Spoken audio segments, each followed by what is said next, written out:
สุดท้ายแล้วเนี่ยvớiตลอดmột căn clip mới tiết cho mùa cho bạn Sokhom ngày nay sẽ miền dịp phơi muối và trong chay chùm lê để tao kia hai vì cái chỉ dịp phơi lọ maintain สำหรับเนี่ยได้จ้องบ่งកើតវីដេអូខ្លីៗឬក៏វីដេអូអប់រំខ្លីៗនិទានខ្លីៗប្លុកខ្លីៗជាដើមដែលចង់ចែកចម្លែកទៅក្នុងបណ្ដាញសង្គមនានាដូចជាសង្គម Facebook ឬក៏ YouTube ជាដើមអូខេសិភៅនេះគឺជាសិភៅ basic ជាសិភៅនិយាយទៅនិយាយជាភាសាខ្មែរគឺជាសិភៅមូលដ្ឋានគ្រឹះក្នុងការផលិតវីដេអូខ្លីៗផ្សេងៗបាទអូខេអញ្ចឹងសិភៅនេះគឺជាសិភៅ free ទេហើយខ្ញុំបាន download មកពី website មួយគឺជាគេហទំព័រមួយដែលជាគេហទំព័រល្បីក្នុងប្រទេសកម្ពុជាដែរមិនដែរទេល្បីបាទគឺជាស្ថាប័នមួយតែម្ដងអូខេអញ្ចឹងកុំឲ្យខាតពេលយូរតើយើងធ្វើយ៉ាងដូចម្តេចដើម្បី download សិភៅនេះបានតោះឥឡូវយើងទៅទស្សនាវីដេអូរបស់ខ្ញុំទាំងអស់គ្នា so here we go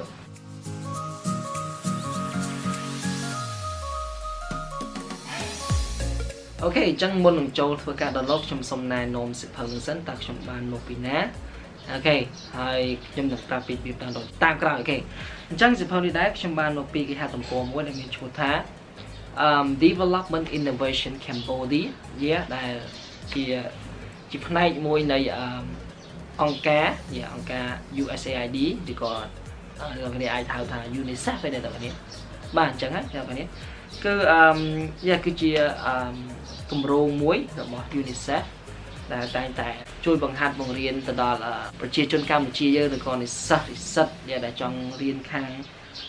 បច្ចេកវិទ្យាផ្សេងដូចជាខាងថ្ងៃមុនដូចខ្ញុំធ្លាប់ឮជាធ្លាប់ស្ថាប័នហ្នឹងធ្លាប់បង្រៀនទៅដល់ការថតវីដេអូខ្លីៗជាច្រើនទៀតបាទថ្ងៃមុនខ្ញុំបានឃើញគាត់បង្ហោះសិភៅមួយគឺសិភៅ free សម្រាប់អ្នកដែលចង់ធ្វើវីដេអូខ្លីៗអប់រំខ្លីៗតាម YouTube អូខេហើយសិភៅនឹងដែរអ្នកនរអាចធ្វើការ download បានហើយស្រួលទេនៅក្នុងអ្នកនរអាចចូលទៅកាន់ website ហ្នឹងwebsite ឬក៏ Facebook page របស់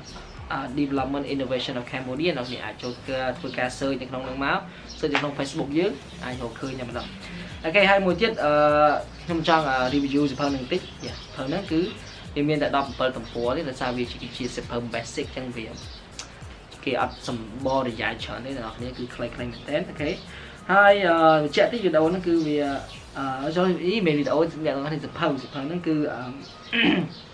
ដល់សំខាន់ទៅលើការនិទានរឿងបែបច្នៃប្រឌិតវាការនិពន្ធរឿងនិពន្ធអីចឹងណាហើយសិភៅហ្នឹងមានមេត្តាចំនួន10អ្នកអាចឃើញនៅក្នុងវីដេអូរបស់ខ្ញុំហ្នឹង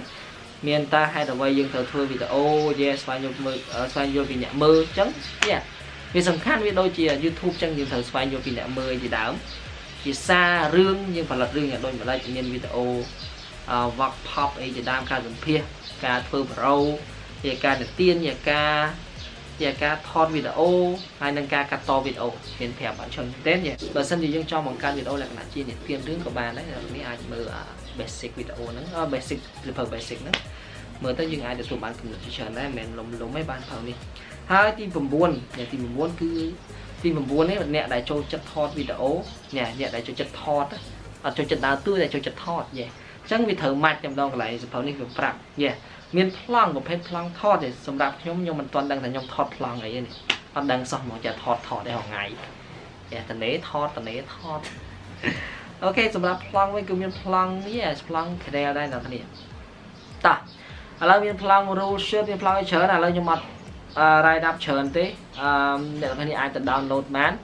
មកខ្ញុំទៅប៉ែហោហាយច្រើនពេកអូខេអញ្ចឹងនិយាយពីការ download វិញអ្នកនរគ្រាន់តែចូលទៅកាន់វីដេអូរបស់ខ្ញុំវីដេអូរបស់ខ្ញុំហើយយើងចុចនេះមើលវីដេអូហ្នឹងមែនអ្នកនរចុចនៅ link ខាងក្រោមខ្ញុំដាក់ link ខាងក្រោមហ្នឹងតែម្ដងអ្នកនរអាចចុចលើ link ហ្នឹងទៅអាច download បានតែម្ដងគឺ free ទេបងប្អូនអូខេអញ្ចឹងថ្ងៃនេះគឺវីដេអូសន្មតថា slash តែប៉ុណ្្នឹងសិនសូមអរគុណសម្រាប់ការតាមដានទស្សនាជួបគ្នានៅវីដេអូក្រោយជាបន្តទៀតសូមអរគុណសូមជម្រាបលា